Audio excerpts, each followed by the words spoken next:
जय हिंद साथियों। कक्षा 10 गणित अध्याय नंबर 1 बुक है हमारी एनसीईआरटी। अध्याय नंबर 1 का नाम है वास्तविक संख्याएं, इंग्लिश में बोलते हैं रियल नंबर्स।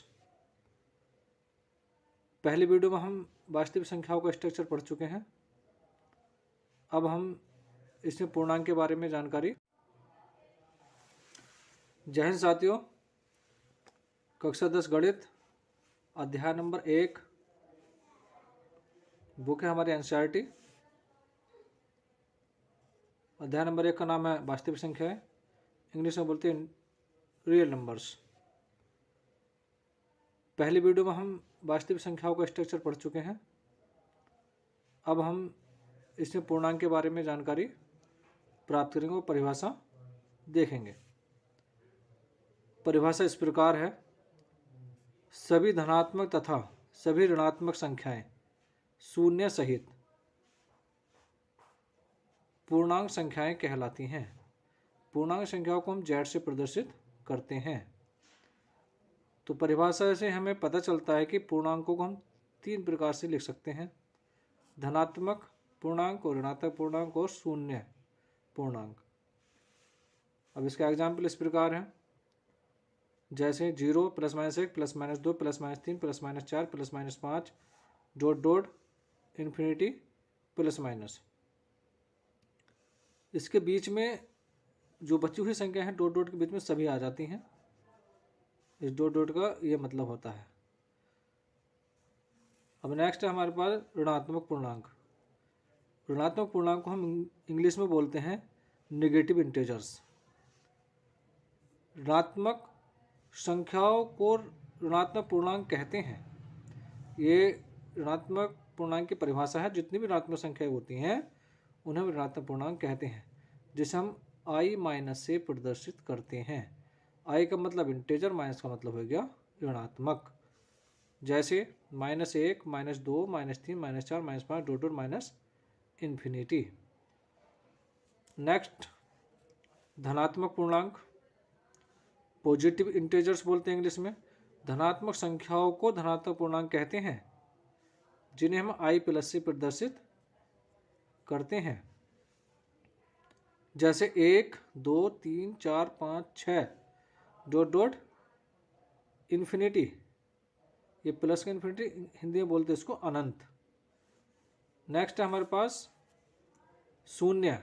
जो शून्य पूर्णांक होता है उसे हम उदासीन बोलते हैं, इंग्लिश में बोलते हैं न्यूट्रल। ये भी एक पूर्णांक होता है, ना प्लस का ना माइनस का। इसके बाद है हमारे पास प्राकृत संख्याएं। इसको हम इंग्लिश में बोलते हैं नेचुरल नंबर्स।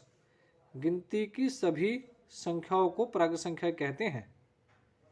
इसे हम प्रदर्शित करते हैं कैपिटल N से। जैसे एग्जाम्पल इसका, जैसे 1 2 3 4 5 6 7 8 ... इन्फिनिटी। ये भी अनंत तक होती हैं। नेक्स्ट है हमारे पास पूर्ण संख्याएं। पूर्ण संख्या या पूर्ण संख्याएं इन्हें से बोलते हैं होल नंबर्स। यदि प्राकृत संख्याओं के समूह में शून्य को शामिल कर लिया जाए तो प्राप्त संख्याओं के समूह को पूर्ण संख्या कहते हैं। यह हमारे ऊपर प्राकृत संख्या दी हुई थी। अगर हम इसके साथ 0 को ले लेते हैं तो ये बन जाता हमारे पास पूर्ण संख्या। पूर्ण संख्याएं बन जाती है। तो जैसे 0 1 2 3 4 5 ... इन्फिनिटी। का मतलब इसके अंदर सारी संख्या आएगी। पूर्ण संख्या को हम W से प्रदर्शित करते हैं। नेक्स्ट हमारे पास सम संख्या। इंग्लिश में बोलते हैं इवन नंबर्स। वे संख्याएं जो 2 से पूर्णतः विभाजित हो जाती हैं उन्हें सम संख्याएं कहते हैं। सम संख्याओं को हम ई से प्रदर्शित करते हैं। E4 हो गया इवन नंबर। जैसे 2 4 6 8 ... इन्फिनिटी। जितनी संख्याएं 2 से पूरी कट जाती हैं उन्हें हम सभी को सम संख्याएं कहते हैं। इसके बाद है विषम संख्याएं, ओड नंबर्स। वे संख्याएं जो 2 से पूर्णतः विभाजित नहीं होती हैं विषम संख्याएं कहलाती हैं। जितनी भी संख्याएं 2 से पूर्णतः विभाजित नहीं होती है उन्हें हम विषम संख्याएं कहते हैं।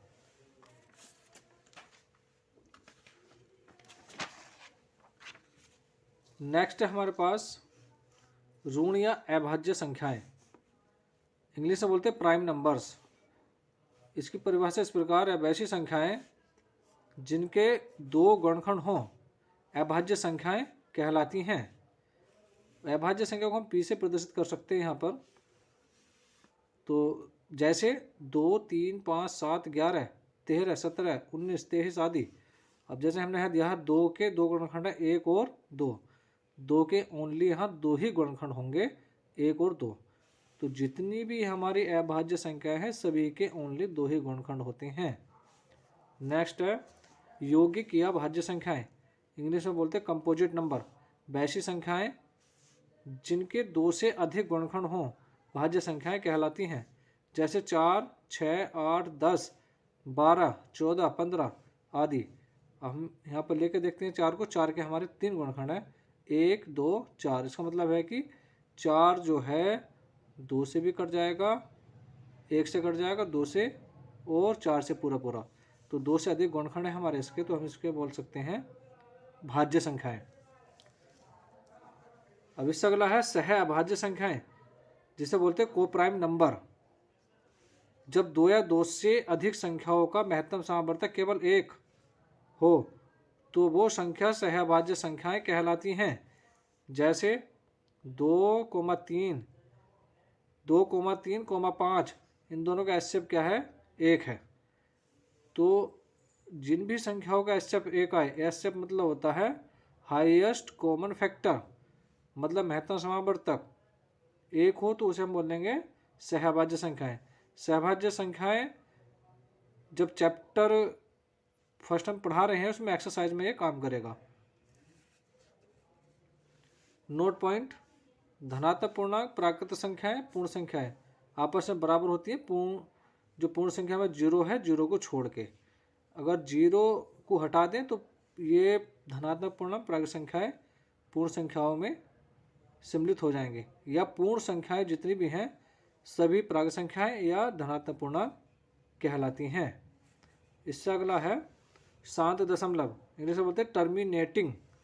बेपरिमेय संख्याएं जिनमें दशमलव बिंदु के बाद अंकों की एक निश्चित या परिमित संख्या होती है उन्हें शांत दशमलव कहते हैं। जैसे 1/2, 2 से 1 को भाग करेंगे 0.5 आता है। तो यहाँ पर दे रखा है 5, 5 एक निश्चित संख्या है, इसके बाद कोई संख्या आने वाली नहीं है, इसलिए शांत हो गया। यहाँ पर 5 से अगर हम 4 को भाग करते हैं तो यहाँ पर 0.8 आता है, ये भी शांत हो गया, आगे कुछ आने का नहीं है। यहाँ पर इसका एंड हो गया, ये अंत हो गया, इसलिए हम बोल सकते हैं इसको शांत दशमलव आदि। इसके बाद आता है हमारा अशांत आवर्ती या अनबशानी आवर्ती। आवर्ती का मतलब होता है दोहराना, इंग्लिश में बोलते हैं नॉन टर्मिनेटिंग रिकरिंग। तो इसकी परिभाषा इस प्रकार है, बेपरिमेय संख्याएं जिनका दशमलव प्रसार समाप्त नहीं होता है। तो यहाँ से जाहिर से पता चल रहा है हमें कि दशमलव प्रसार जो है समाप्त नहीं हो रहा है, तथा निश्चित क्रम के बाद दशमलव प्रसार की पुनरावृत्ति होती है। कहीं पर एक निश्चित क्रम आ गया है, उसके बाद पुनरावृत्ति होती रहेगी, इसलिए हम इसे बोलेंगे अशांत आवर्ती संख्याएं कहलाती हैं ये, इसलिए हम इसको अशांत आवर्ती संख्याएं कहते हैं। तो जैसे कि हमने 3 से 10 को भाग करा तो 3.3 आया। अब इसका आगे निश्चित क्रम बनता चला गया, तो जब निश्चित क्रम बनता चला जाता है तो उसको हम बोलते हैं आवर्ती। अशांत का मतलब ही शांत नहीं होने का, लास्ट तक चलता ही रहेगा। तो इसको हम लिख सकते हैं 3.3 पर बार या 3.3 पर एक डॉट। एक संख्या का बार बार पुनरावृत्ति हो रही है, बार बार 3 आ रहा है तो इसलिए एक बार आएगा। अगर यहाँ पर इस प्रकार 2 संख्याओं की पुनरावृत्ति हो दोनों पे बार लगता। नेक्स्ट पे चलते हैं आगे।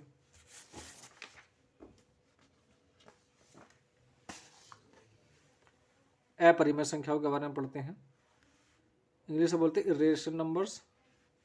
वे संख्याएं जिनको दशमलव रूप में व्यक्त करने पर वे अनबशानी और अनावर्ती दशमलव के रूप में होती हैं, अपरिमेय संख्याएं कहलाती हैं।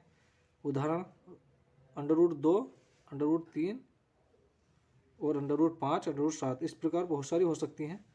और इस प्रकार ये भी 2.10 1 2 0 1 3 0 डॉट डॉट इस प्रकार आगे हम बढ़ते चले जाएंगे। और पाई भी अपरिमेय संख्या होती है।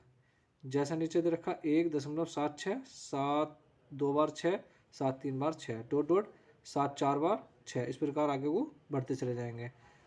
तो दशमलव के बाद अंकों की पुनरावृत्ति नहीं होती है, वे अपरिमेय संख्या हमारी कहलाती हैं। अब नेक्स्ट नीचे देखेंगे हम अशांत अनावर्ती, अशांत अनबसानी या अनावर्ती।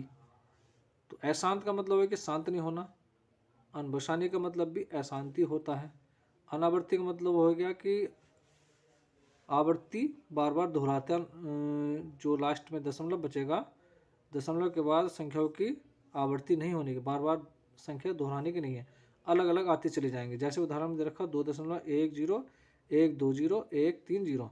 तो यहाँ पर बार बार दोहरा नहीं रहे हैं, संख्याएं अलग अलग आती चली जा रही हैं। 1.7 6 7 7 6 7 7 और इस प्रकार 6 डॉट डॉट। तो जो दशमलव के बाद संख्याएं दे रखे हैं, जो अंक दे रखे हैं, उनकी दोहरा नहीं रही हैं, इसलिए ये अशांत अनावर्ती हैं। अब इनको हम एक एक करके पढ़ते हैं। अनावर्ती का मतलब होता है नॉन रिकरिंग। दशमलव के बाद आने वाले अंक यदि किसी निश्चित क्रम में नहीं है तो उसे अनावर्ती हम कहते हैं। ये दशमलव के बाद जितने भी अंक आते हैं वो निश्चित क्रम में नहीं है। जैसे हम √2 को देखें उदाहरण पे 1.4 1 4 2 1। तो दशमलव के बाद 4 अलग है, 1 अलग है, फिर 4 अलग है, फिर 2 अलग, फिर 1 अलग, इस प्रकार ये सारी संख्या अलग आती चली जाएंगी। तो इसलिए हम बोलेंगे इसको अनावर्ती। अनबसानी अशांत का मतलब क्या है?